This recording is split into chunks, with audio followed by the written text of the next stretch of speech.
Hello నమస్కారం, welcome back to orange oven. ఈరోజు మనం డ్రాగన్ ఫ్రూట్తో మిల్క్ షేక్ చేయబోతున్నాము. చూస్తారు కదా, చాలా బాగుంది కదా. ఎలా చేయాలో చూద్దాము. ముందుగా ఒక గ్లాస్ మిల్క్ని బాగా ఫ్రీజ్ చేసి తీసుకున్నాను. అంటే బాగా గడ్డలుగా ఎంత ఉందంటే ఒక 250 ml 300 ml దాకా తీసుకోవచ్చు.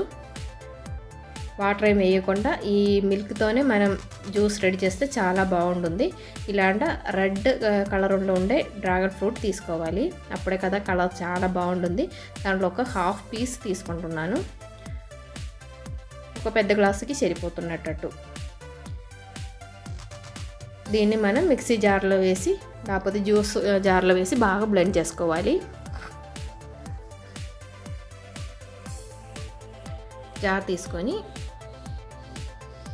దాంట్లోకి వేసుకోవాలి. ఒక పావు కప్పు షుగర్ వేస్తున్నాను. ఒక 2 పించి ఇలాచీ పౌడర్, ఒక మంచి ఫ్లేవర్ వచ్చింది. ఇది ఒక పావు కప్పు మిల్క్ పౌడర్ కూడా వేస్తున్నాను. మీకు ఇష్టం ఉంటే వేసుకోండి, లేకపోతే స్కిప్ చేసుకోవచ్చు. ఇది కాకుండా మనం కొంచెం కండెన్స్డ్ మిల్క్, ఒక పావు కప్పు కండెన్స్డ్ మిల్క్ పోసినా సరిపోయిద్ది. షుగర్ చూసుకొని కొంచెం అడ్జస్ట్ చేసుకోండి. మన జ్యూస్ రెడీ అయిపోయింది. ఒకసారి బాగా బ్లెండ్ చేస్తే బాగా రెడీ అయిపోతుంది. చూసారు కదా, బాగా థిక్గా చిక్కగా చాలా టేస్టీగా ఉంటుంది. అందరూ ఒకసారి ట్రై చేసి చూసుకోండి. అందరూ హెల్తీగా ఉండండి, హ్యాపీగా ఉండండి. Thanks for watching. Orange oven continues. Bye bye.